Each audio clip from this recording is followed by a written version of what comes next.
So hello everyone, it's 7 o'clock, so we're going to get started. Um, my name is Candace Johnson and I am the Regional Director for Region 10 and I am the Chair of the HSA Elections Committee, so I'll be your moderator this evening. Before we get started, I just want to acknowledge that I'm joining you today from the unceded ancestral lands of the Lheidli T'enneh, whose people have cared for and nurtured this land. I recognize the enduring connection to the Lheidli T'enneh people and all Indigenous peoples that on this land, and I'm grateful for their stewardship. I encourage all of us to reflect on our relationship with the land that we're on and to honor the First Nations as we continue to care for it across our province. I also want to remind you of the HSA principles of solidarity. So for all of you that are viewing, when you're asking your questions, please keep all of these principles in mind. Solidarity is demonstrated when members listen to each other, support one another, have the confidence to respectfully challenge each other, and to work together to find solutions and compromises. Solidarity requires discussion, respect, curiosity, and compromise. Attendees at the HSA events are expected to demonstrate this kind of solidarity. I'd like to thank all of you for joining us to hear the 5 declared candidates for president of HSA's first ever open to all members election. Until this year, president was only elected every 2 years by delegates at the annual union convention, and now we're opening it to all members. Nominations opened on January the 9th, and candidates that were nominated by February 7th were eligible to have a statement and photo included in the union's annual report and to be posted on the HSA website. The final call for nominations will take place on April 9th, which is the first day of the union's convention. Nominations will then close. Voting will begin at noon on Thursday, April the 10th. Again, voting will begin Thursday, April 10th at noon and close at noon, Friday, April 11th. The successful candidate will be announced that afternoon. So for tonight's session, the candidates were all informed about the format for this meeting, which will be as followed. Each candidate is invited to make an opening statement for up to 5 minutes in length. The speaking order was chosen by drawing names. To keep us on track, the candidates and viewers can see the countdown clock in the upper right-hand corner on your screens. Opening statements will be followed by a question and answer session. There are 3 ways that we will take questions. You can raise your hand on the screen. You can write your question by clicking on the Q&A box at the bottom of your screen. And we also invited members to send in questions by email. We will rotate the questions, starting with a question with a raised hand here on Zoom, and then a written question, and then an emailed question.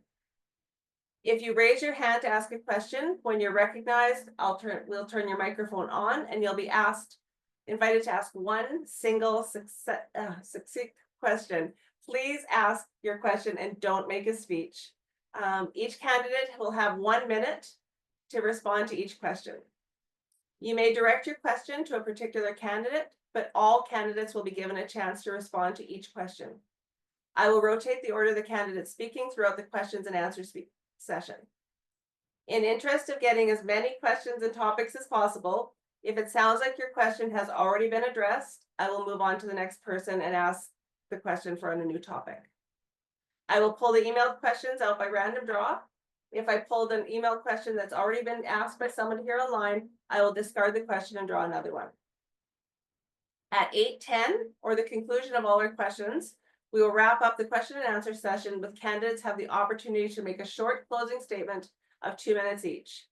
So, on to our candidates. So as I said earlier, our candidates were chosen by random draw to start. So I would like to invite Sarah for your 5-minute introduction. Hi, everyone. I'm Sarah Cooner, and I'm honored and excited to be running for president of HSA. Throughout my time as an HSA member, I have served in various roles, including steward, lead steward, member at large, and regional director. And I've also participated in our political action, governance and policy, elections, and resolutions committees in both committee member and committee chair capacities. And all of these experiences have allowed me to empathize with our members, understand multiple perspectives, and contribute to effective solutions. Working in a busy facility, the Fraser Valley Child Development Center, I've gained firsthand experience with the challenges that we all share in our work, such as shortages and the pressures of bedside practice. As your president, I will use the knowledge and experience I've gained through my work, through my HSA roles, and through my advocacy and lobbying, as well as my government relations work, to meet our shared needs at the negotiation tables. Having been involved in government relations, I bring valuable experience and have cultivated relationships that are vital for standing up for public health care for our patients and clients and for workers. As your president, I plan to move forward with a plan to strengthen our collective bargaining power to secure better wages and benefits, better working conditions, and professional development opportunities. I believe that our members deserve to see an increase in wages so that our wages adequately reflect the incredibly high cost of living in BC, as well as the complexity and uniqueness of the work that we do and the education and training that we've engaged in either before we were hired or while we've been working. I also plan to address concerns with our classification systems. To start, in our efforts towards practical and effective solutions, we need to build off of the existing foundation. We need to extract what it is that works and move forward off of that. But we have to collaborate with our members in that work. We need to offer more opportunities to connect. Specifically, I think that we need to organize more briefings, regional meetings, and other engagement opportunities. I think that these opportunities need to have a member-driven element. Of course, we would have themes or general topics that shape the overall purpose of these meetings, but we need to give the attendees, our members, the opportunity to include their suggestions for agenda items and priorities for what happens at these meetings. We need to know what it is that you want to hear from us, and we need more opportunities to give you deliverables and to explain what we're doing to meet your goals. We also need to amplify our lobbying efforts moving forward so that we can push for improvements to healthcare and community social services and for better mental health advocacy.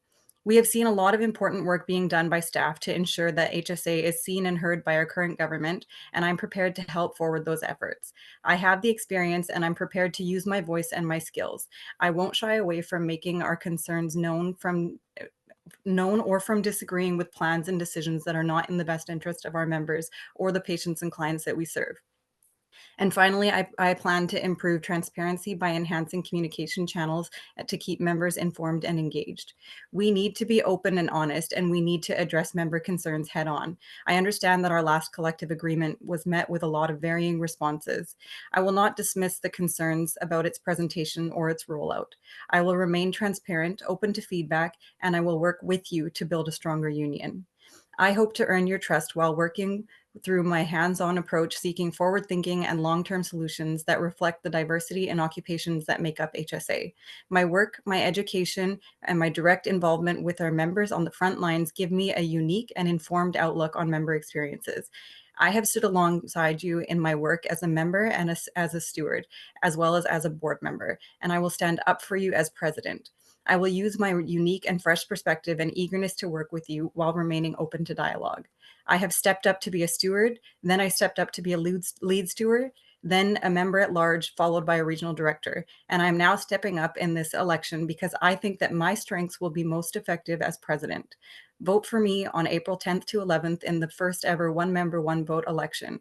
I look forward to being your president as we move our union forward as we move towards better healthcare work for our healthcare professionals and community social services members. Thank you, Sarah. Kevin, please have your opening statement. Thank you, everybody, for joining us tonight, first off. I'm seeking your vote for president of HSA because I believe that with some hard work, we can make this union so much better. I've been a member of HSA for 23 years now, I guess. I first became a member in 2001 when I was graduated as an X-ray technologist. I've worked in acute care for all of those years. I became a general steward, much like Sarah, general steward, chief steward, member at large, selected to the board of directors to represent my region in 2016. I served one term, one long, frustrated term with trying to make some changes, but ran up against the wall that seems to be still in existence. As I approach the inevitable end of my career, I would love to leave this organization better off than it was when I arrived. I've waited on the sidelines since 2018 for changes to occur to make our union more responsive to the membership, far more transparent and accountable. Those things have not happened. I believe now is the time that we must make the appropriate changes to how we operate to accomplish just that. Kane has been your president for the last 4 years, and he's had an opportunity to make the board conduct the business of the union in a more transparent way. I have not seen any of those changes. I was looking at the resolutions from last convention. It seems clear that the memberships want more transparency from the union. They wanted, there was a resolutions that they wanted to see the board members, how their individual voted on the issues. That recommendation was opposed. They wanted clear minutes available of board meetings. That recommendation was opposed. They wanted the regional directors to have to visit all of the sites that they represent yearly. That recommendation was opposed. These resolutions didn't seem to be too outrageous or onerous in my estimation. If elected, I would push to have the board meetings video recorded and be available to view on the members only section of the HSA website. Granted, there are things that need to be private and those can be in camera, so they're not shared with the public. I would strongly encourage all HSA board members to visit the sites they represent at least once in their 2-year term. I know it becomes regionally hard as we move out of the lower mainland. It becomes quite difficult logistically to do that, but we could probably make that work. I don't see why we need resolutions to make this kind of changes happen. It's more of a procedural thing than a constitutional change. Our union represents an astounding array of healthcare providers in all aspects of healthcare. The acute care setting, long-term, community health, outreach, early childhood, and yes, even nursing. Yet it seems that the only opinions that we see in the media expressed when healthcare concerns are raised are those of BCNU and the physicians. Well, the doctors represent themselves as the brains of healthcare, and the nurses union has claimed to be the heart. I see our membership as the blood.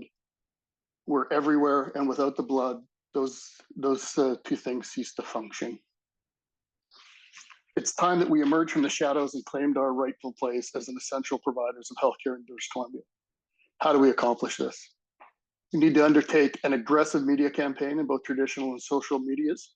We need to be available and eagerly willing to comment publicly on healthcare issues.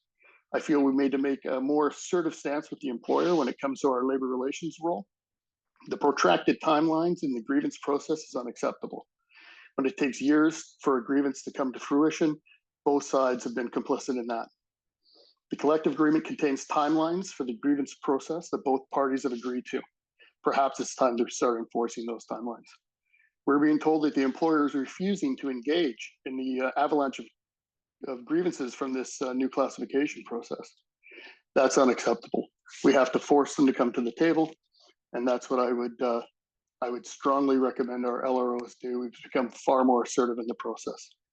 I'm seeking your vote to be the president of the union to help change the attitude and make us a little bit more assertive.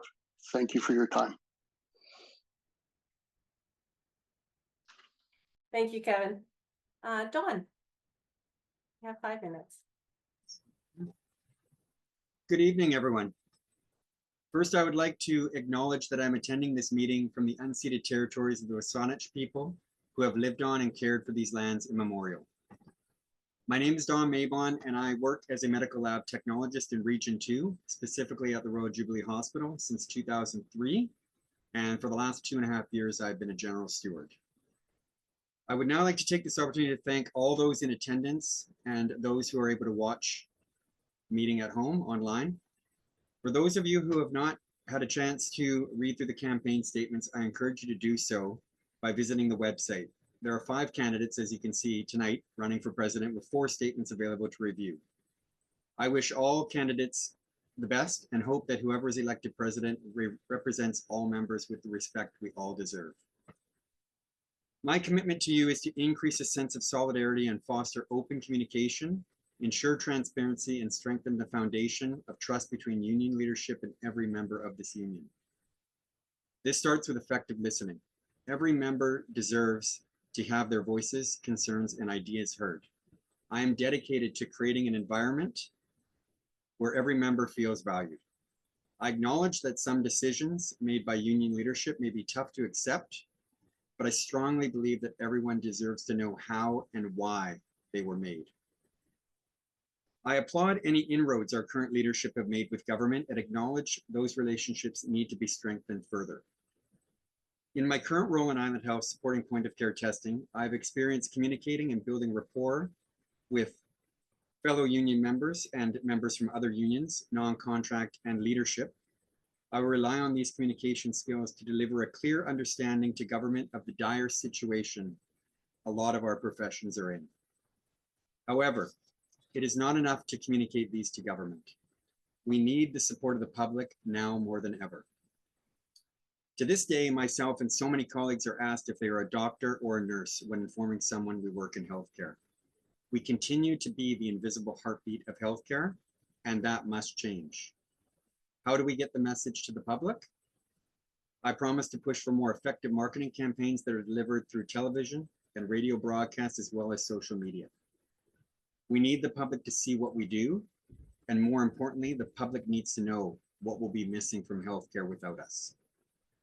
It is also important to hold government accountable to the mandates they have recently been issued. The full mandate letters can be found on the BC government webpage, but I would like to highlight a couple of points in the mandate letter to the Minister of Health. Firstly, tackle the training, recruitment, retention, and system redesign needed to make sure our health human resources keep pace with the growing needs of people in BC and deliver better, faster healthcare. We can all appreciate the importance of this. Burnout, staffing crises, and a declining workforce prove that BC needs to invest resources to replace the shrinking numbers of our skilled professions.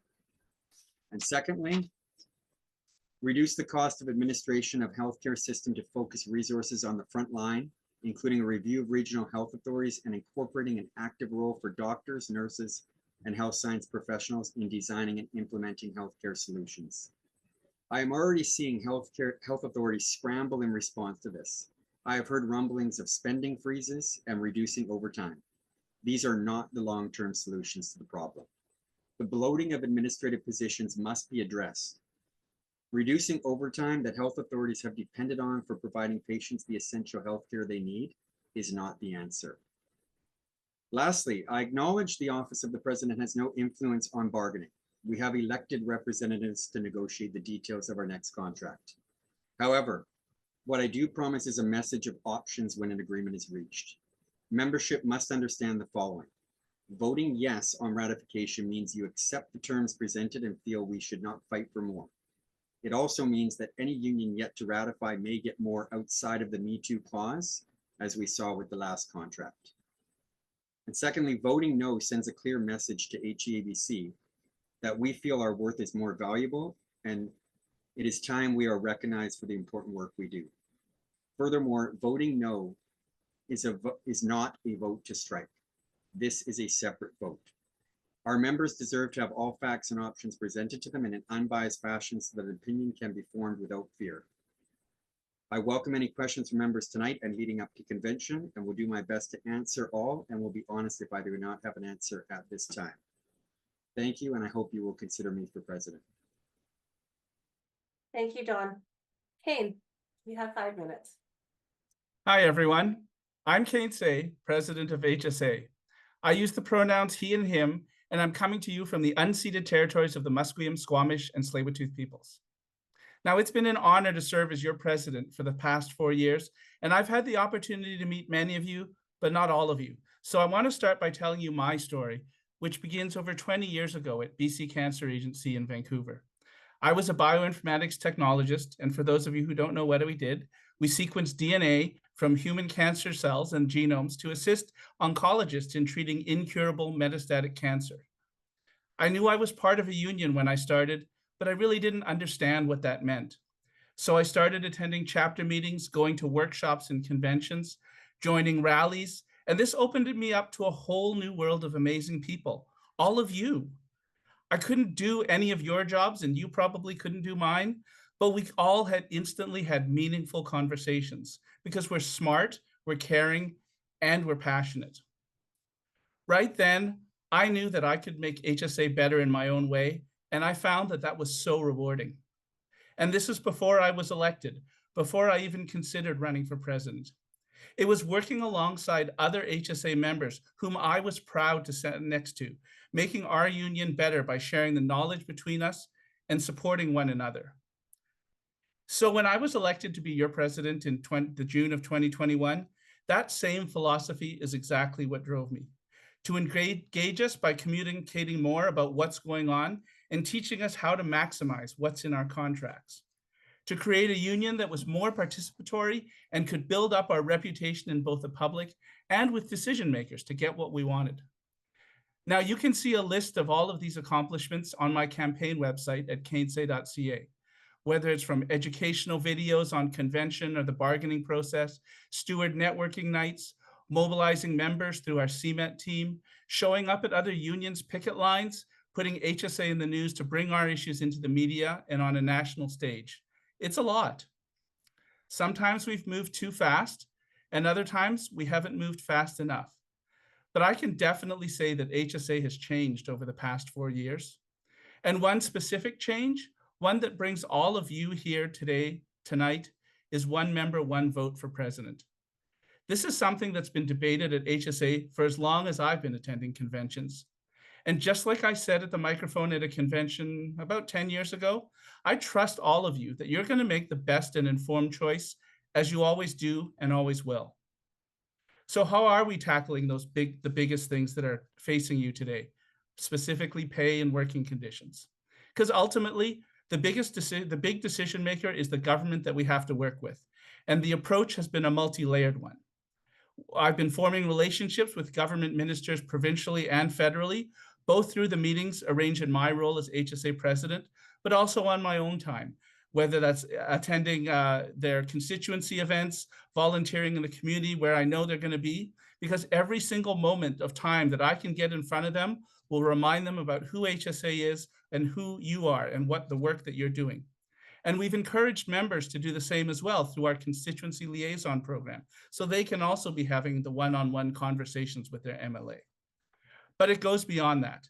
At the national level, I work with other unions to promote allied health professions that we represent and put a voice to the thousands of healthcare workers who are not just doctors and nurses. I'm making sure that our allies in the labor movement know what our issues are. In fact, just the other day, I was asked by a teacher at the Teachers Federation to explain to me what's going on with our child development centers. Those conversations I'm doing are having an impact.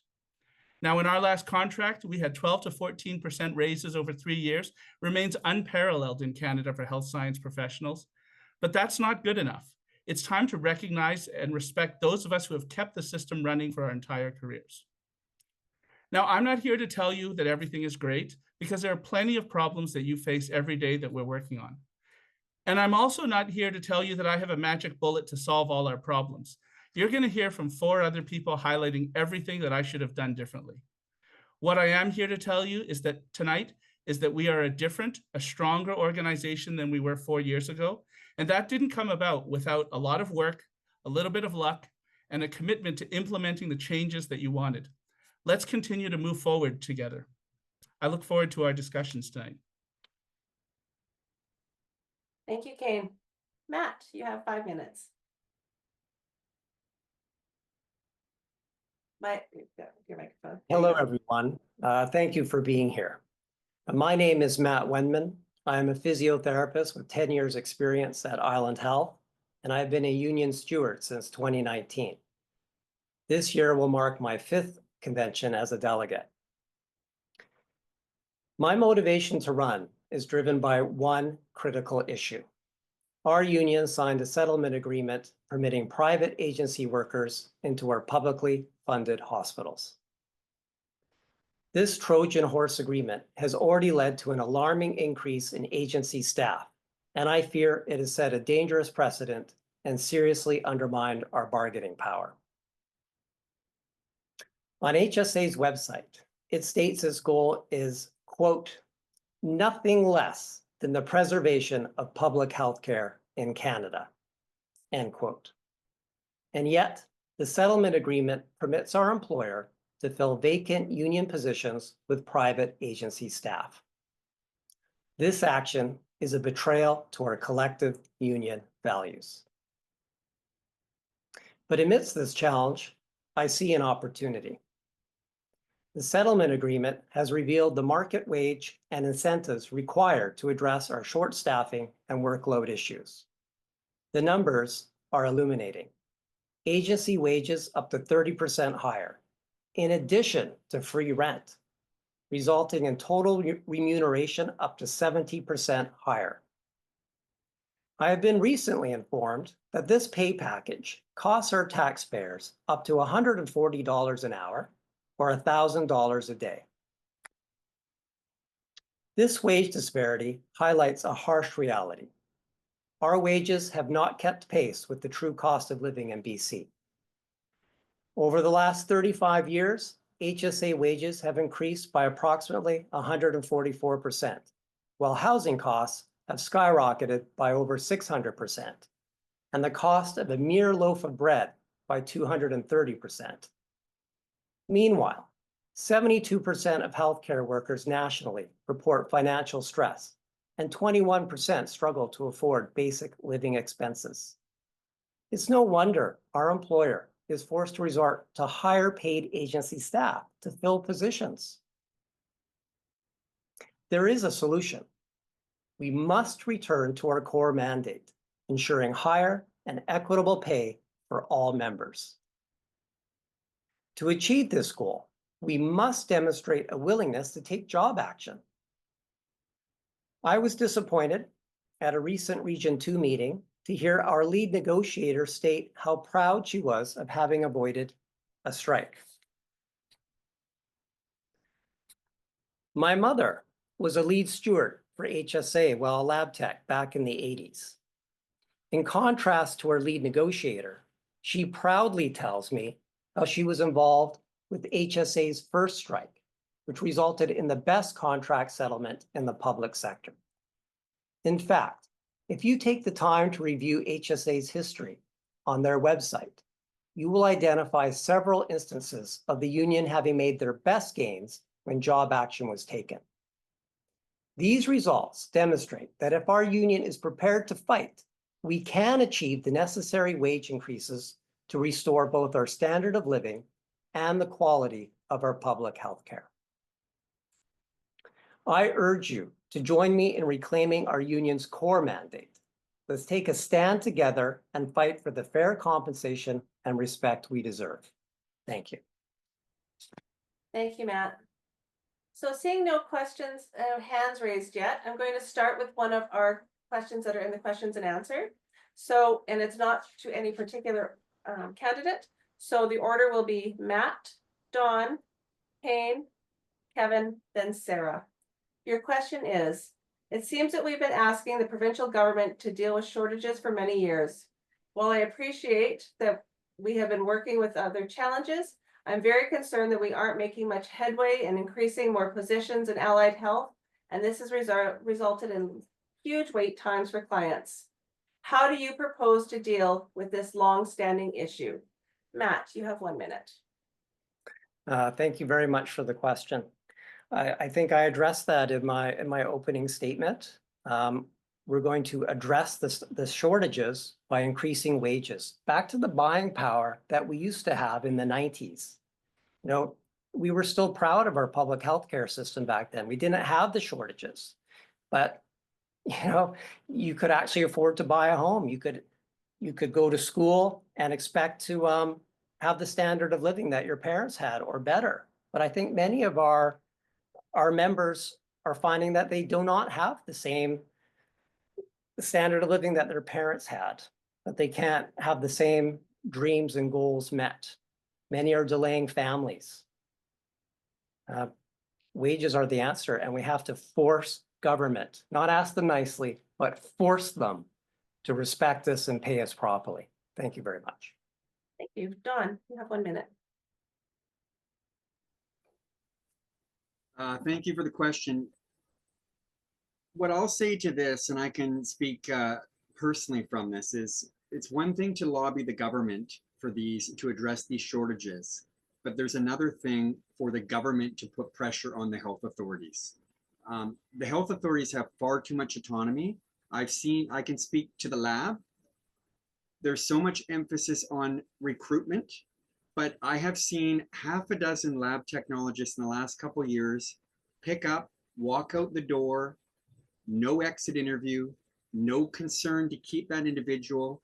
They don't care that they're losing staff. They'll just give a signing bonus and bring somebody else in.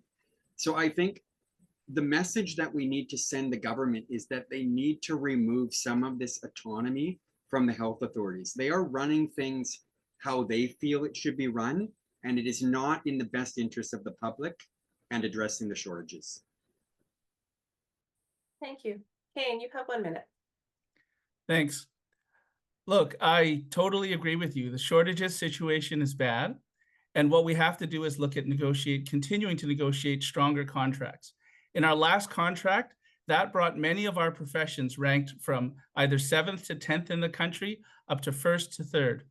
I speak with our counterparts across the labor movement, particularly in Alberta with the president of HSA Alberta.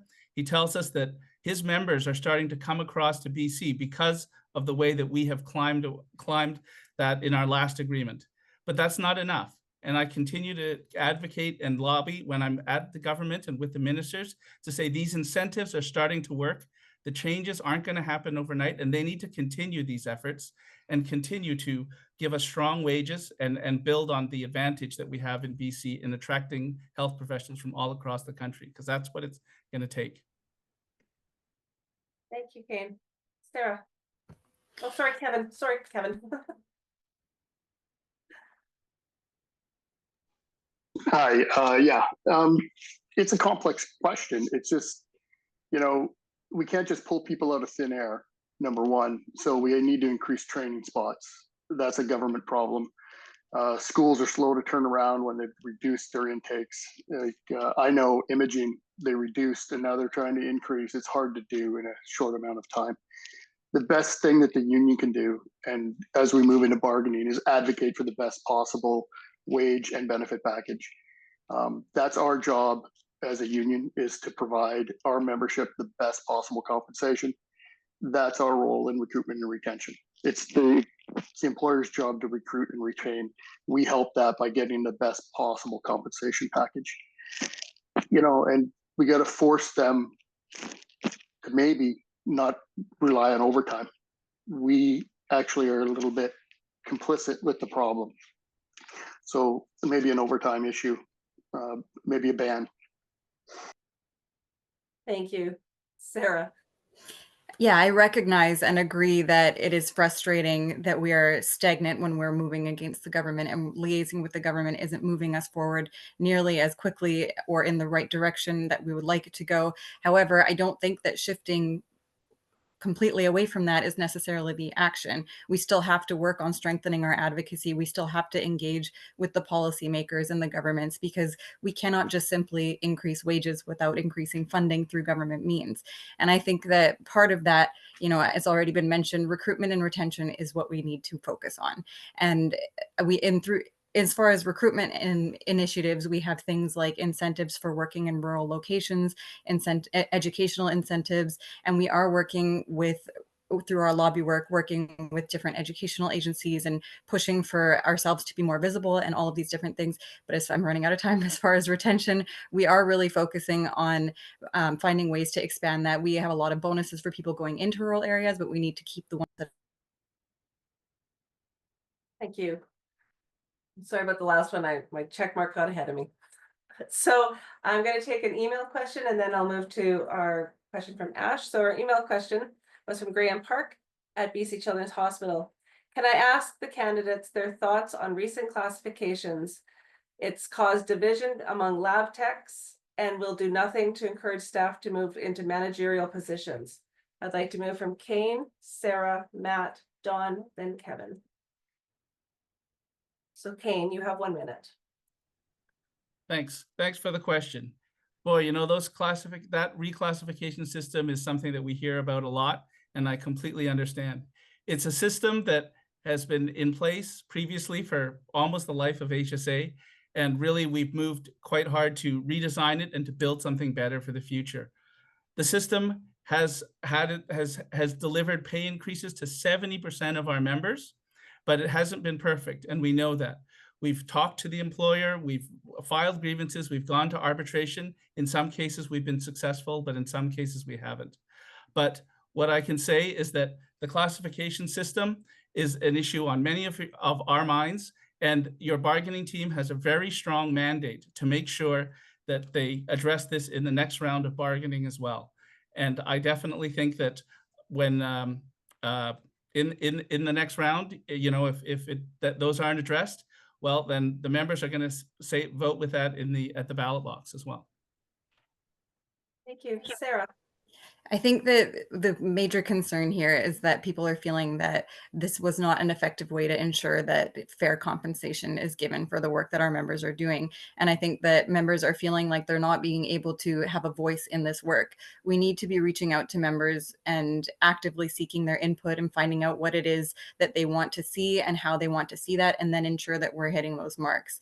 We had some opportunities, specifically our regional meetings, and I feel like those were really important conversations. But when I left those meetings, my thought process was, okay, we hear concern. We hear that folks are ready to mobilize. They're ready, they're organized, and they're eager. And we need to find ways to put them together and get them on the same page tackling this issue. We are all one team, but I don't think that happened. I think that we need initiatives like quarterly meetings that members get to provide input as far as agenda items and just different priorities and things like that. And we need to work collaboratively. It cannot continue to be something that is, you know, vote on it now. It exists and then decide there. Thank you, Sarah. Matt. Thank you for the question, Graham. I understand people's frustrations with classifications. A few may have benefited, but others got green circled and may feel stuck. And many more just feel kind of ho-hum about it. I mean, certainly in the physiotherapy and occupational realm, $1 an hour more didn't really go a long way to address the 15 years of wage freezes that we have with the BC Liberals. It's just not enough. So yes, 70% got pay increases, but it's a drop in the bucket. We got to stop begging for the scraps off Longshank's table.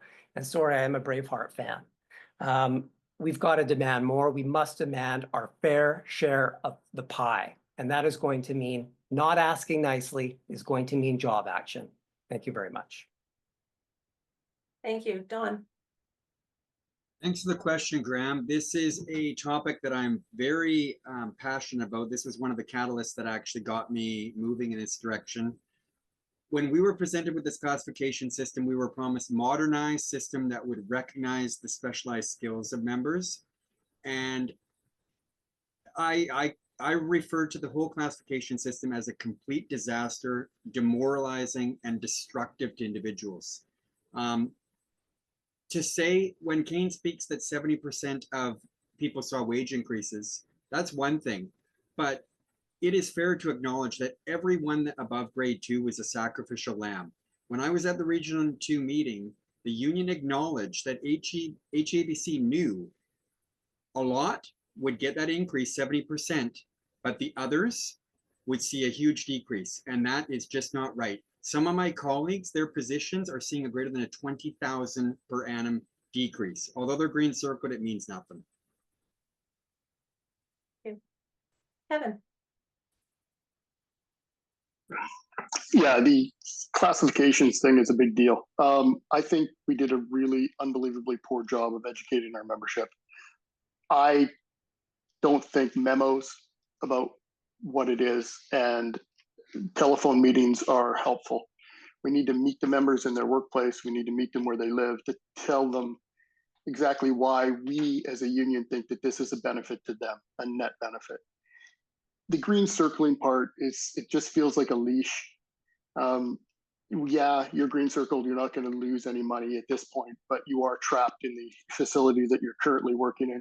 You can't move for lifestyle. You can't move if something happens and you have to go support family. It's a way to trap you in the place you're at. So we're at negotiations now. We have what we have, and we can actually modify it with the current negotiations, and that's what I would push to do, is modify it and move on. Thank you, Kevin. I'm gonna go to Ash on, your hand is up. Can you please specify whether or not your question is for a particular candidate?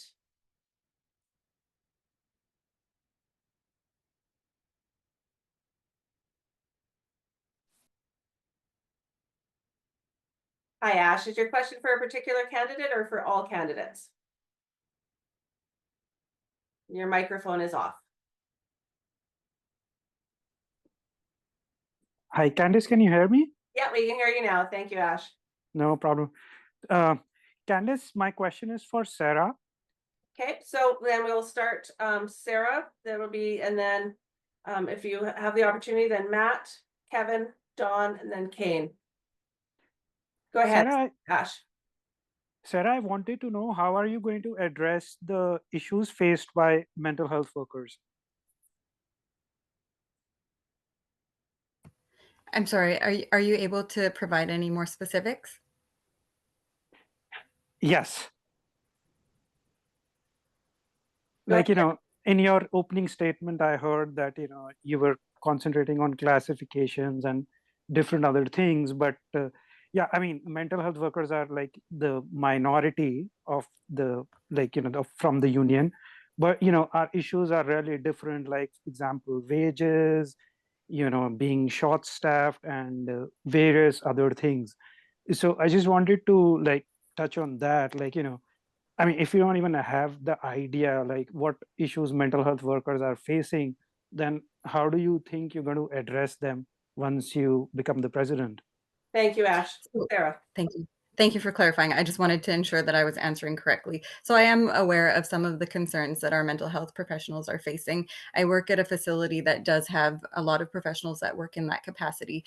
And I think that in addressing this, I have a plan for moving forward for communications, and I think that it does come down to communications. We hear a lot about a need for transparency and a need for open communication, and I think that the sort of quarterly meetings that I mentioned a couple of times is the best way to address those issues. We know that there are shared issues. You mentioned things like shortages. These are across the board experienced, and we understand that they're experienced very differently between professions, between agencies, as well as across different areas of our province. Our province is not the same, in Abbotsford versus Prince George versus Vancouver. We know that these issues are shared, but that everybody experiences them differently. And I think that something like the quarterly meetings that I mentioned that would be mainly member driven with opportunities to contribute to the agenda and to the priority list and all these different things, I think that's the best way to mitigate these concerns and really. Thank you, Sarah. Matt, would you like to respond to that question? Thank you, Ash, for the question. I guess the first thing I would do is find out more about the issues that I would need to address for the mental health workers. But, my campaign is rather focused on wages. And the wonderful thing about wages is how equitable it is across the board. We get a massive increase for union members, and regardless of your profession, whether you're a mental health worker or a social worker or a lab tech or a perfusionist, you're going to bring home a better paycheck. And I'm sure that's going to help you and it's going to help your members. That's what we need to be focusing on. That's all I've got to say. Thank you. Thank you. Kevin, would you like to answer the question? Yeah, I would love to.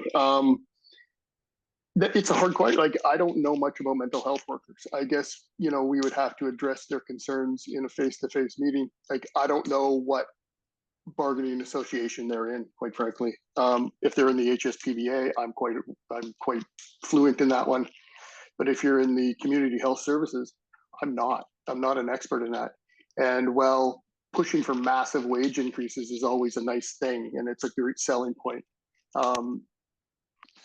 massive wage increases don't go across the board. They go for the one bargaining unit, and then the other bargaining units bargain in their special sections. So it's not necessarily the one tide rises all the ships. I would definitely need to be educated in the mental health stuff, and those are meetings you can have and address concerns face to face, and come up with bargaining solutions and strategies. Thank you, Kevin. Dawn, would you like to answer the question? Thanks for the question, Ash. So I'm going to be completely open and honest. I'm going to echo Kevin's thoughts. I do not know much about mental health, but coming back to my opening statement, I think there needs to be more effective channels to communicate the concerns to the union. Beyond just chapter meetings or regional meetings or meetings with stewards. There needs to be a way, if those issues are staffing, if they're safety, you know, as president, I would be interested in learning what the issues are and then addressing them and tackling them head on at that point. That's all I can speak to that. Thank you. Kane, would you like the chance to talk? Sure, thanks. Listen, we're in an opioid crisis, and when we turn on the news and we see some event on the news about somebody who has a mental health crisis and goes and attacks somebody, that's a story about one person affecting public safety. But I know that we have mental health workers at various sites in long-term care, in recovery, that are helping people, and they probably help dozens, if not 30 or 40, many hundreds of people with their recovery and their care. And those people never hit the news. Those stories, those people that they can take care of is really the credit to the work that our mental health workers do. And they need to be recognized as well. They're frontline workers just as much as HSA, talks about our acute care workers as well. They're an important part of our membership, and also that making sure that we recognize that work and making sure that the supports and the continued programs do that, because it helps our entire community, both from the opioid crisis perspective as others as well. Thank you. So our next question is not for any particular candidate. So our order will be Kevin, Kane, Sarah, Dawn, then Matt. And it's from Laura Greenwood. In an incredibly diverse world, how do you plan to bring HSA members together in solidarity despite personal and professional differences? Kevin. The union is an interesting animal in that you decide that you want to do something in healthcare and you go and you get educated and you find something you're passionate about, and then suddenly you're a member of a union, a diverse organization with lots of different people, different opinions, different ideas, but we do share a common goal in that we want to do better for society. So I think, while we respect and, give space for people's diverse opinions and their things, at the end of the day, we're all focused on one thing, and that's making society better through healthcare. We have great programs for diversity, and we're trying to be more inclusive and more sensitive, and we got to, work with our partners on that. But the union brings us together. The thought is what focuses us. Thank you, Kevin. Kane. Thanks. If you think back to my opening statement where I talked about how when I first became active, I met all of these different HSA members that worked in different professions that I could never do myself, and they couldn't do my job. And yet we were able to engage and have meaningful conversations and talk about how we would advance this union together. And I think that's exactly the same way that we need to approach folks with many different diverse opinions, many different lived experiences, building a common base, starting with what we have in common, sharing those values and building those, going through those experiences together. And then we move on, how do we actually change the world and move things forward? It's complicated. It's difficult. I mean, it's not always straightforward, but it takes hard work to build a relationship. And certainly in my experience, having those relationships with different HSA members and building them over time has been so rewarding. That's how we build strength together. Thank you. Sarah. Yeah, I think, we are not after, a homogenous group where we all share the same thought processes and the same ideologies. We celebrate the differences within our union. We have over 70 different professions. We have people all across our province. Like I said, there's shared concerns, there's shared work to be done, but we all experience everything differently. And I think that having all of these differing opinions and backgrounds and knowledge and all these different things is what moves our work forward. That being said, I do think that we have a long ways to go. I think that our EDI department needs a lot of attention at the moment. And I also think that our guiding principles of solidarity require some revamping. And I think that there's a lot of work that can be done, but I am not interested in that work being done by a small group of people. I'm interested in collaboration in everything that is done. And I think that whatever collaborative work is done needs to be open to our entire membership. Thank you. Dawn? Thank you for the question. I think addressing solidarity really starts with engagement at the ground. It was 2021. I'd been a union member for 18 years before I finally attended a chapter meeting. That was because I didn't really have anybody on the ground to encourage me to go, explain what it was about. And then as time goes by, you get so busy, you don't have time, whatever the excuses are.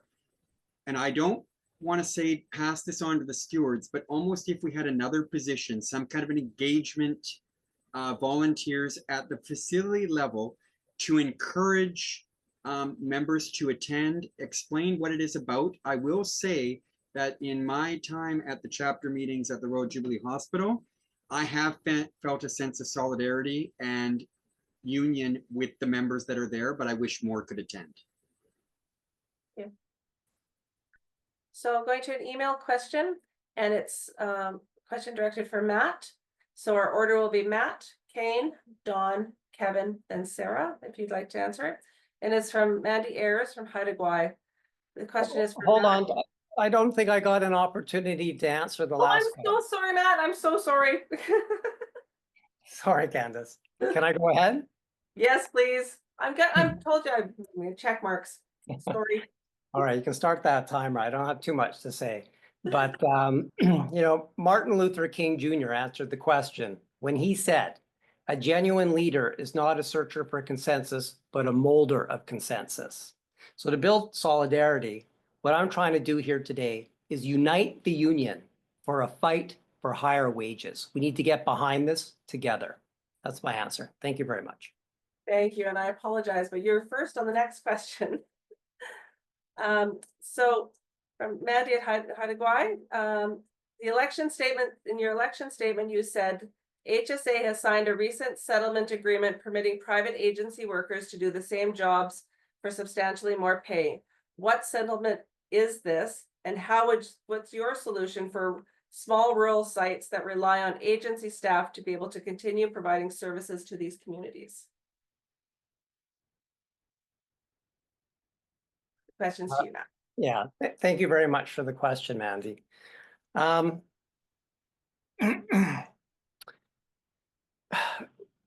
My solution is that we're paid more. So the settlement agreement was a shock to me as well. So perhaps it's the first time you're hearing about it, but I was informed by my director of surgical services at RGH when I was informed that we were going to have a private physiotherapist.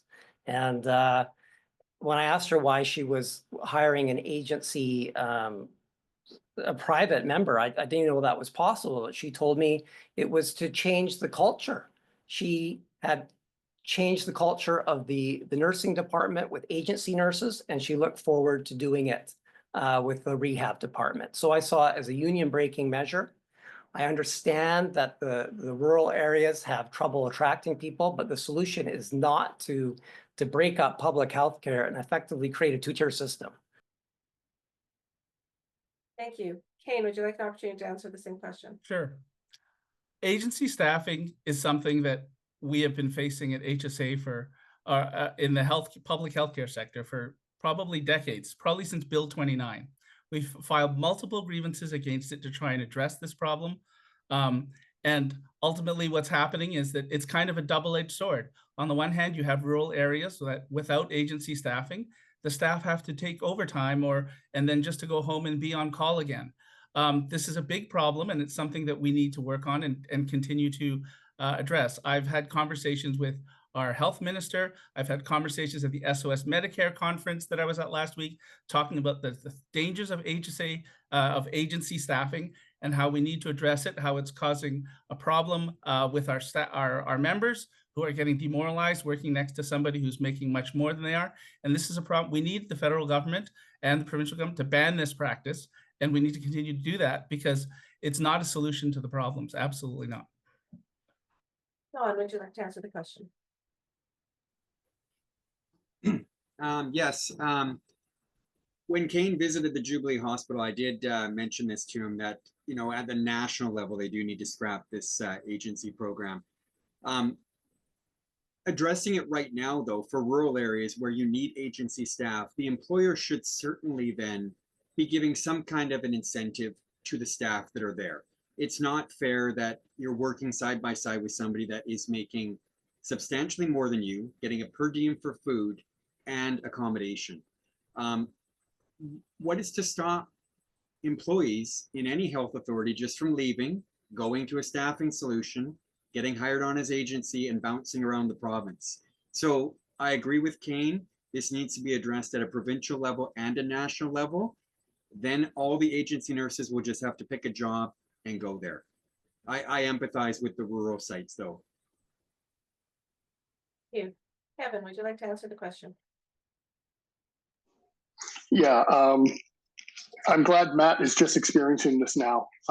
This started in imaging, I think 2006. We started having agency ultrasound people coming in, contract agency ultrasound would come in and bang off a bunch of stuff on the weekend, and it was freaky then, and it's just standard practice now. It's a kind of a band-aid solution to a big problem of staffing. They have a right to choose. Like, if you want to work in a institution and get a good wage and benefit package, or do you want to work privately and then you decide? I think more and more people, as they move into our professions, are more about lifestyle. So the idea of working in an agency where they can work for 3 weeks and make 2 months wages and then go off and go on a vacation is very attractive. It's hard to beat, but we have to legislate that out. And, you know, that takes the government. So we got to work with them. Thank you, Kevin. Sarah, would you like to answer the question? Yeah, I think that people have highlighted the issue here enough, and so I'll just go into my approach. I think that we need to start by investigating and understanding the details of the settlement agreements that exist and understand the full impact on our members, as well as obviously the clients and the patients that we serve. And of course, throughout all of this process, members deserve transparency here, and I will ensure that findings are communicated effectively and within appropriate timelines. I think that we need to advocate for fairness in compensation for our members at the forefront, but it's undebatable. Agency members should not be paid significantly higher for the work that we are already doing. I will be a strong voice, and I will work to renegotiate terms that ensures that equitable pay and good working conditions exist for all of our members. We need to focus first on strengthening our bargaining power and eliminating the disparities that we're seeing. And I think that in doing so, if we're able to secure these better wages, the better benefits, and the better working conditions through our, focused and more robust negotiations, then we're kind of. Thank you, Sarah. We're going to go to a hand. Kyle Collins. Is your question for a particular participant or? Yeah, can you hear me okay, Candace? Yes, I can. Thank you, Kyle. Yeah, my question is for Kane. Sorry, question is for Kane. So then we will go from, we will do Kane, then Matt, then Kevin, then Dawn, then Sarah, if the opportunity. Please go ahead, Kyle. Thank you. Kane, many of our members do not feel heard, and they have not felt heard over the last 4 years. This is reflected in the statements the written statements and the statements made today at this meeting by the other 4 members, where they speak about the challenges that most directly affect our members, including that the 14% wage increase in our last collective agreement amounted to only a real wage increase of 1% when taking into account consumer price index, and a negative amount when taking into account the inflation associated with housing. They speak about the disastrous effects of contracting out, which is happening in our large urban areas, like my region in Victoria. They speak about the damage that reclassification has had on the solidarity of our union, where a portion of members received a maximum of 3% rate. Well, I need you to ask the question. I'm getting to it. At the expense of an 8% rollback for others. My question is, if you were reelected, how do you plan on providing stronger leadership on these issues that most directly affect members and more transparency in the decisions that are made? Thank you. Thank you, Kyle. Kane. Thanks for your question, Kyle. Look, I think that those concerns that you raised are absolutely valid and things that we've heard as well. And we know about them very, very much, and we are continuing to work on them. I think that there's the multi-pronged approach that I talked about earlier, which is that we ultimately, it has to be working with the decision makers and getting ourselves in front of them, and telling them about the issues, telling them about how to get it worked. And that means at the political level, what I do with the minister and the ministry, the staff working with the health authorities as well as with the ministry as well, our members engaging with their MLAs through the constituency liaison programs and the other ways, and also for you as well as members, talking to the public and explaining to them that healthcare is so much more than doctors and nurses. And the fact that, if we want to have an awareness, that we've got to make sure that we are engaging everybody on this and making people aware of it, because that's how the problems are going to get solved, is through the decision makers in government and at the Ministry of Health. Thank you, Cam. Matt, would you like to answer the question? Thanks, Kyle. Yeah, I agree with you very much. I don't feel members are getting heard. We all feel that with our paycheck is too small. If we had been heard properly, I think our leadership would have fought harder. I don't think we would have signed yes to a settlement agreement. Why didn't we go to arbitration? Then we wouldn't have been muted. I mean, the problem with these settlement agreements is then you're muted. They're non-disclosure. You can't talk about it. So then you find out on the fly years after the fact. I mean, how could I have been a union steward since 2019 and my own union didn't communicate to me that this was even a possibility? It starts by saying no to our government and authorities, that we're not going to accept that anymore, that we do have a union that backs our leadership. We are willing to fight. We will go to arbitration. That's all I got to say. Thank you. Thank you. Kevin, would you like to answer the question? Yeah, I've heard since I went to my first union meeting in 2003 that members haven't been heard by the union. Not much has changed. The way you hear members is you go and listen to them. So the idea of us addressing members not being heard is by lobbying harder with the government or voting no on contracts doesn't really make sense to me. What makes sense to me is that we go to where they live. Also, each board member could visit every site. We could do roadshows. We could get there and actually come to where they live and listen to them. The hard part is everybody has a different opinion on what we should be doing, and we need to have a concise planned attack as we approach government and bargaining. But yeah, we need to be going to them so we can hear them. They don't have to necessarily try and hunt us down to give us their opinion. Don, would you like to answer the question? Thanks for the question, Kyle. I'm going to try to deal with everything here in a minute. As far as communication goes, there just needs to be different avenues for a more dynamic back and forth. I can speak to the couple of Facebook groups that are out there. It's a great platform where people can talk and other members can engage and you get an answer right away. I'm not saying that might be the answer here, but some alternative to email and phone.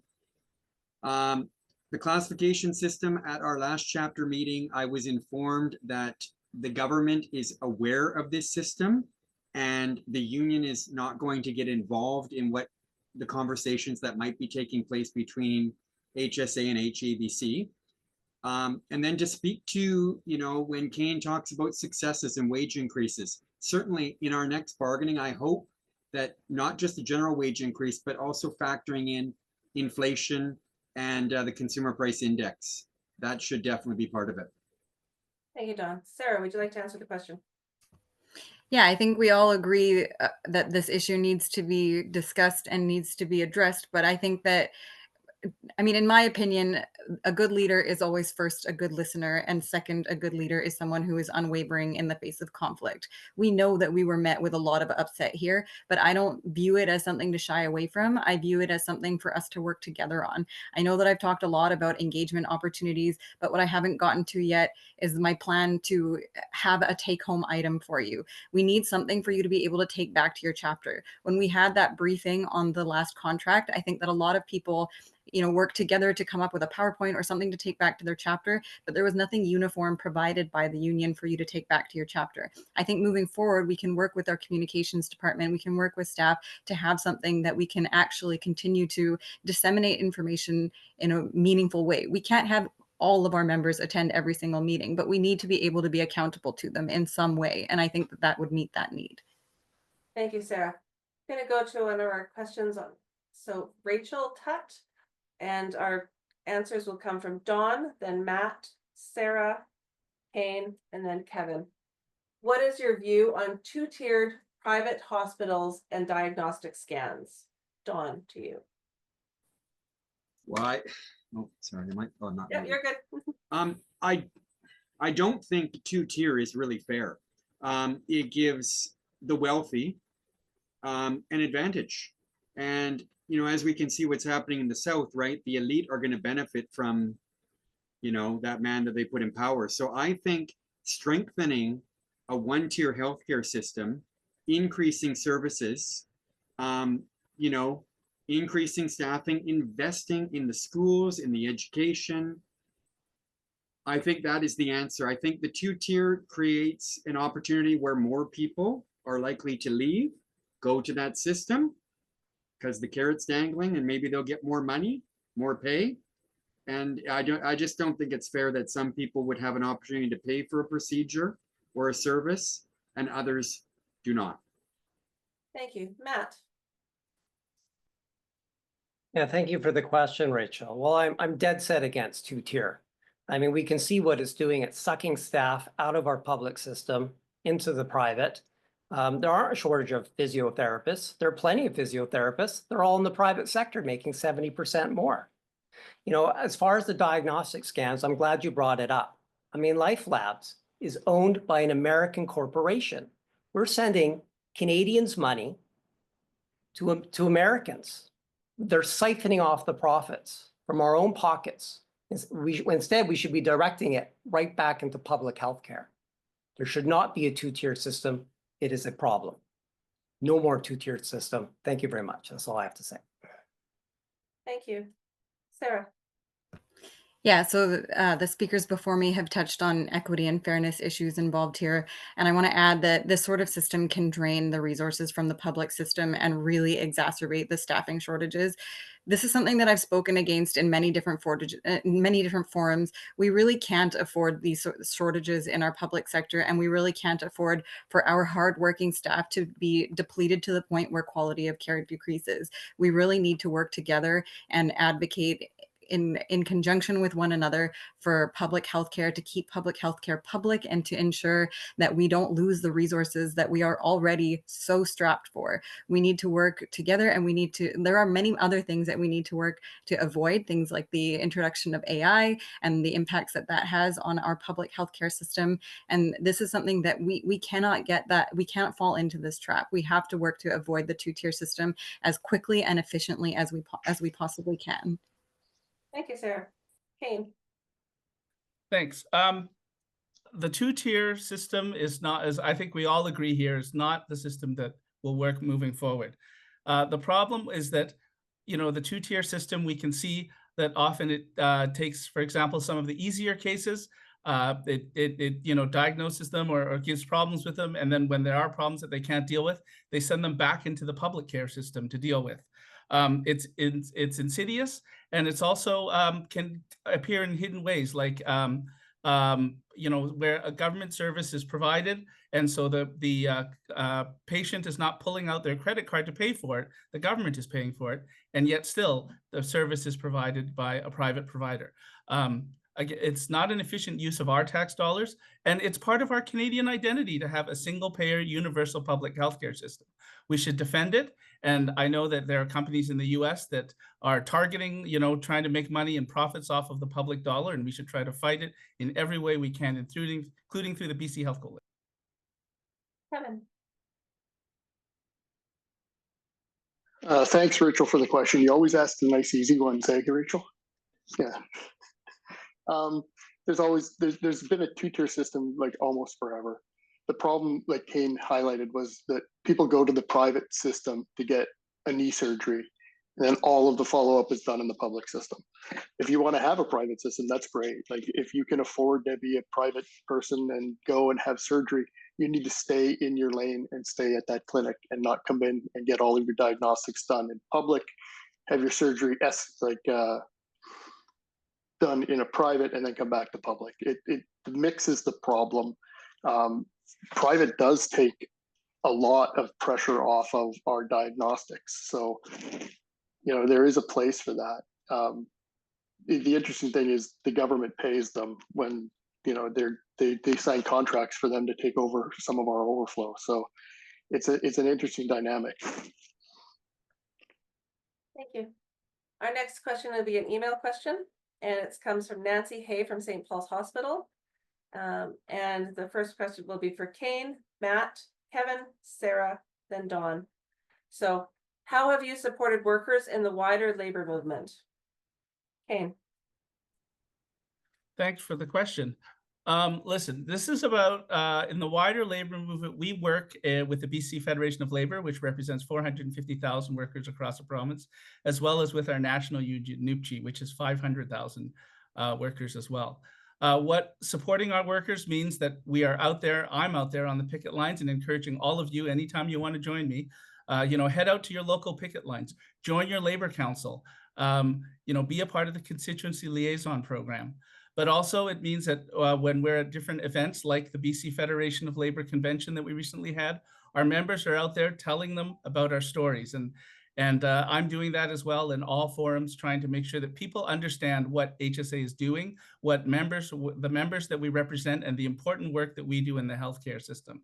I've also done that on a national level as well, you know, with the Canadian Health Professionals Secretariat. And so there are many ways in which you know, you can get involved, and I encourage you to get involved to advance labor. Thank you, Kane. Matt. Well, thank you, Nancy, for the question. Kane definitely has me at a disadvantage there, having already been president. But I've supported members at my local chapter as a general steward since 2019, and I'm proud of that role. And if elected president, I look forward to broadening my horizons. Thank you very much. Kevin. Kane's involvement with all that stuff is part and parcel of the job. So I would look forward to, you know, partaking in all of that as well. I support labor in basically my pocketbook. I don't cross picket lines. I make sure that, you know, we go to unionized hotels when we travel. It's just, you know, you just be a little bit more cognizant with the money you're spending. Listen and respect what they're saying. Try and support them in any way you can. You know, it's just, I think everybody that is advocating to try and get this position supports labor in whatever way they can. And just getting to this level would be far more participatory in the union movement. So thanks, Nancy, for your question. Thank you. Sarah. I tried to type as fast as I could to not miss any points, but I've attended and participated in rallies and marches and campaigns organized by NUPCI as well as the BC Federation of Labor. I've worked with other unions, including HSA Alberta and many more under the Canadian Health Coalition to address challenges and advocate for our shared goals. I've supported workers in other sectors by joining their picket lines and protests and standing with them in job action, and advocated for trade policies that protect workers' rights and promote equitable treatment across industries. And something that's unique to me is that I have a lot of experience with our provincial government, which puts me in a position to build good relationships. I've already built a lot of really good relationships with key policymakers and community leaders, and these connections are going to play an important role in my advocacy and lobbying efforts on behalf of our members. It's really important to note that my community is far from homogenous in terms of how we vote. And I got to learn a lot about how and build relationships with people from not only the majority government, but also the others as well. And this experience taught me a lot about the policy process and the inner workings of government. Okay. No one. My turn? Yes, please. Well, Nancy, you've got me here. I thought I would be able to answer every question tonight, but like Matt and Kevin, I am at a disadvantage when it comes to the wider labor movement, certainly outside of HSA. You know, like Matt, I've been a steward little bit less than him, 2.5 years. Been involved in filing lots of grievances, especially lately with the classifications. But I do remember when I want to say I had not even been a lab tech for a year when HEU had their battle, and I think it was 2004. And I walked the picket lines with my colleagues during that time. But as far as a wider labor movement, I am very inexperienced, but would look forward to those challenges ahead if elected. Thank you. And I just want to state thank you so much for everybody for all of your questions, but we only have time for one last question. So we're going to go to Anna Morton with your hand up. If you could, is your question for an individual candidate or for everyone?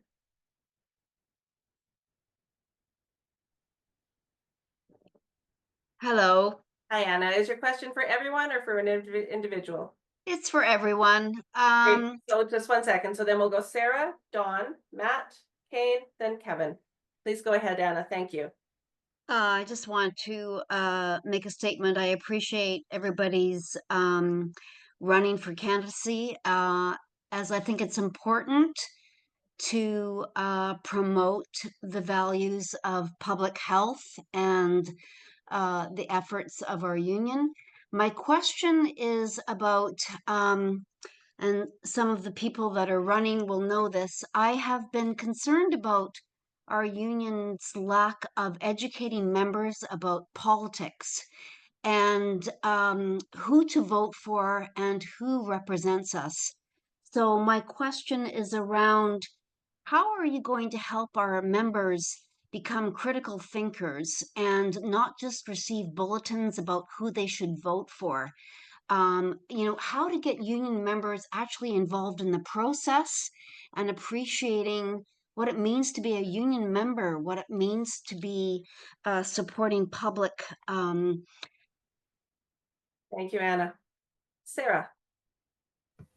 Yeah, so I think that I do have some experience with this, and I also got to see the work of our core member engagement team. That team did a lot of work in helping to provide information and campaign with different individuals in their communities.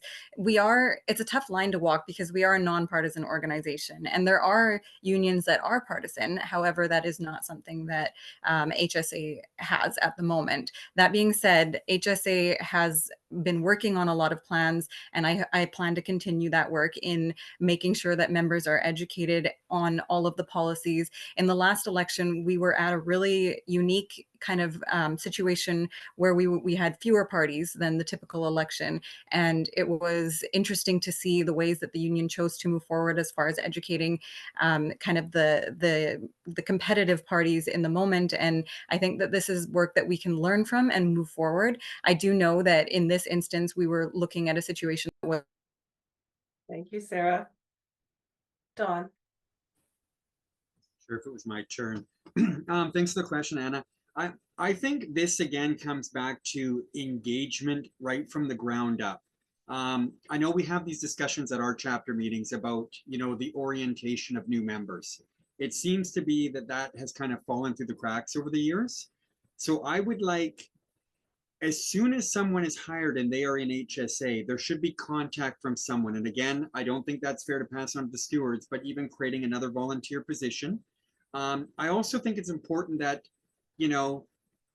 have them attend a chapter meeting, make it mandatory or encourage it at least. And I think there needs to be more local union events outside of just the chapter meetings. I rarely see my colleagues from the lab at the chapter meetings because they're so busy. Nobody feels like they can get away. So whether that's, a barbecue or whatever, I just think then you have a feeling of unity. Matt. Thanks, Anna, for the question. I just want to give a shout out to my lead steward at Chapter 2, Samantha Carroll, who's done a wonderful job in her role of educating members. We've really seen an increase in engagement at our chapter thanks to Sam Carroll. Now, as Sarah mentioned, we are nonpartisan. We need to work with whichever government is in power or work against them through job action. And we need to educate members with respect to what they have lost so that they know what action to take to move forward. That's what I'm here tonight for. I want people to know what they have lost in terms of wages and buying power, and that we have to fight. Thank you very much. Thank you. Kane? Thanks for the question. We have a number of programs that we do to try and get people more involved. One of them is the CMET program. In 1 year, it was reaching out to new members and doing the orientation. In the last year, it was involved in political action and encouraging members to get the vote out there. As people have said, we're a nonpartisan union, but that doesn't mean that we don't get involved politically and talk about the issues that matter to our members, specifically healthcare issues.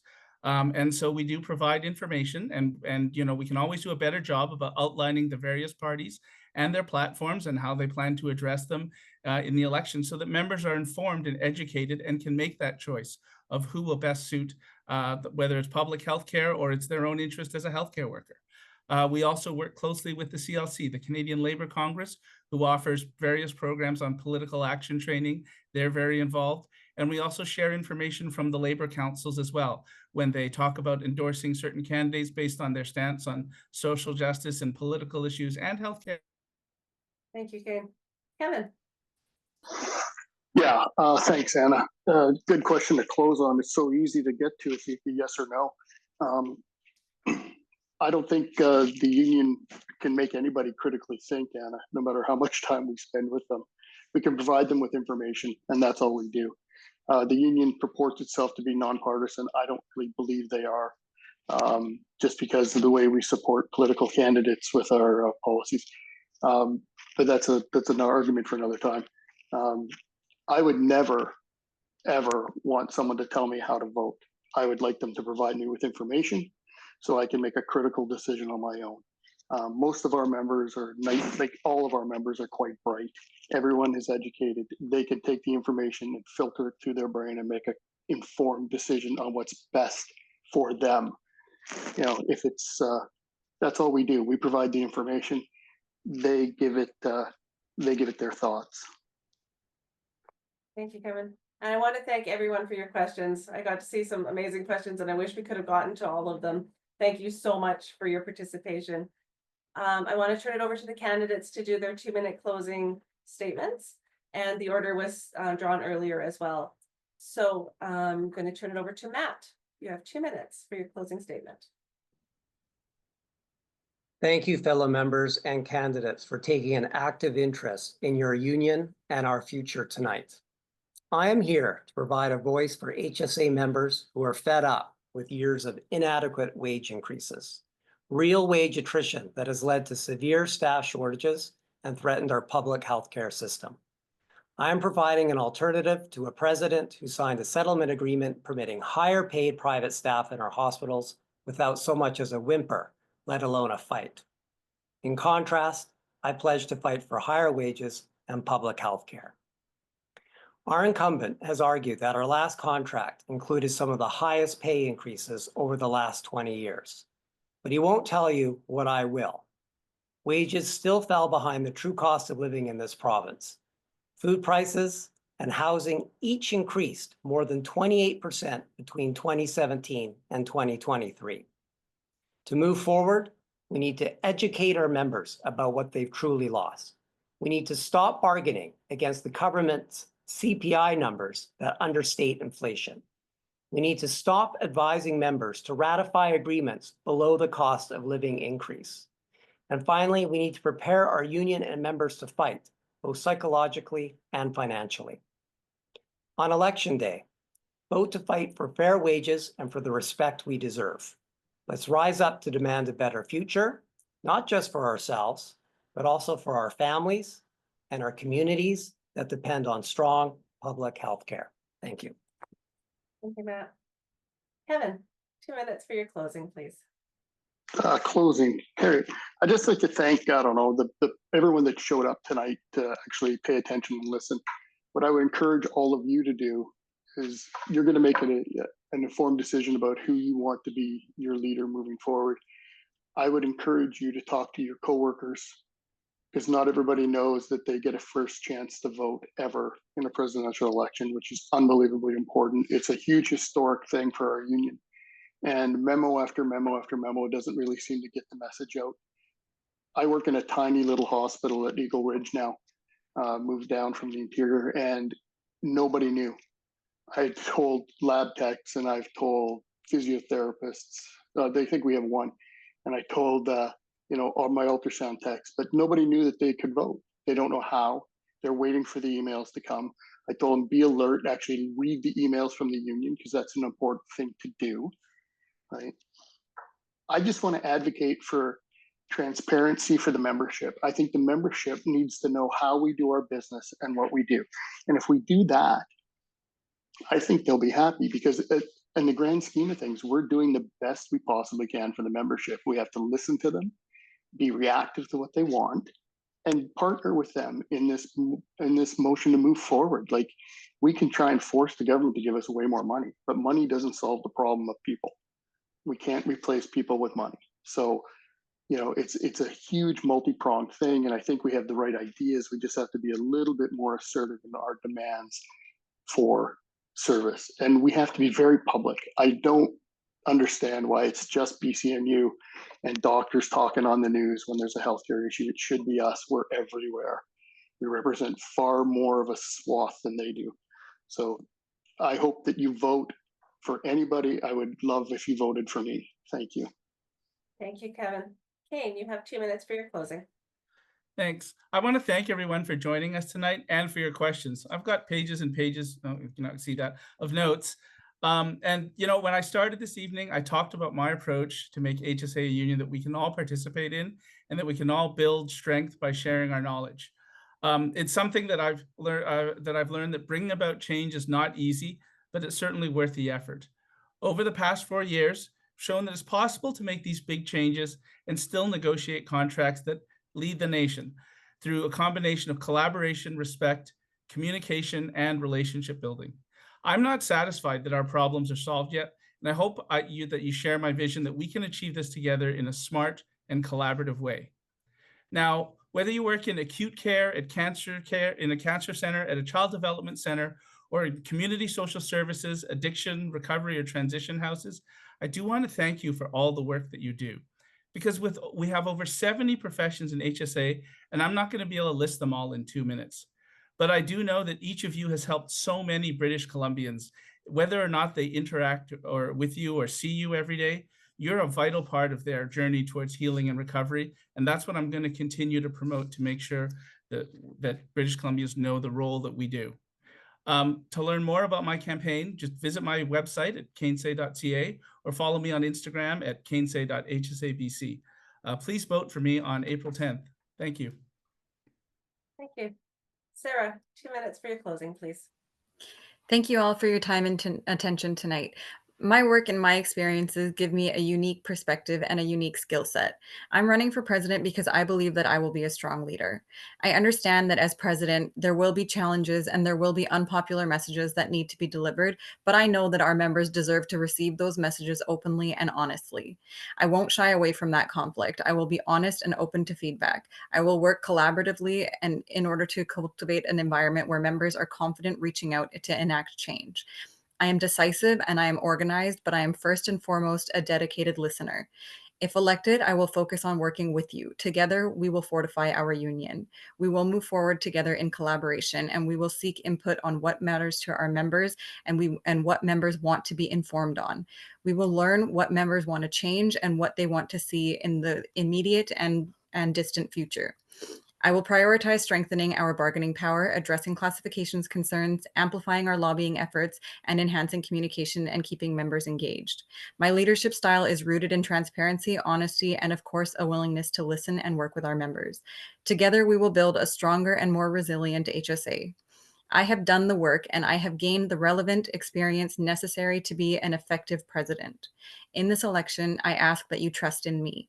I kindly ask that you elect me to serve as a strong leader who will stand up for you on April 10th to 11th. Please vote for me for HSA president. Thanks. Thank you, Sarah. Johan, 2 minutes for your closing, please. I think we're all running out of steam, aren't we, Sarah? First, I would again like to thank all those who attended and watched this evening. It would be naive and even foolish in pretending to understand the details unique to all of our professions. But what I do promise is to listen and learn. It will be with open-minded communication that we can address and tackle these issues together. I hope everyone got a sense of who I am and what I stand for.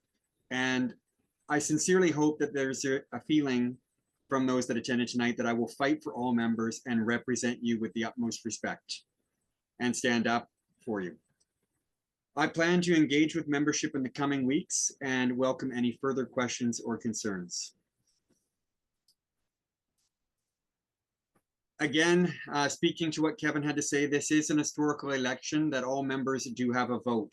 So I encourage everyone to ensure their contact information with HSA is up to date so that the voting instructions can be delivered, and reach out to your colleagues and let them know. You know, historically, it was always the 600 plus members in that convention hall. And what do we have? Close to 20,000 members. So this is an opportunity that everybody should seize. And I hope they do so. And, you know, vote for who you think will lead our union for the next 2 years most effectively. Thank you again, and in solidarity. And I hope everyone has a nice evening. Thank you, everyone. I really want to thank the candidates for putting your names out there, and thank you for joining us tonight. Amazing answers and so much to think about. I want to thank you so much, and thank you to everybody who joined us tonight. I know it's hard to take some time out of your schedule, but please share that this video will be posted for your coworkers to watch as well, so that they can also be informed. Please remember that the election will be online from noon Thursday, April 10th till noon Friday, April 11th. We will be sending the voting credentials out to every member through Simply Voting. It's going to come through the mail in the next couple of weeks. Please make sure that you keep this information safe in a safe place, and you'll need it to log into the election website to vote. So it will be coming by your postal mail, so please watch for that. If you also have an email on file with HSA, you can also register to receive your credentials by email. You can find out how to do that on the HSA website. And I want to thank you again to all the candidates, and thank you so much for participation tonight. Thank you, and have a wonderful evening. Thank you. Good night. Solidarity.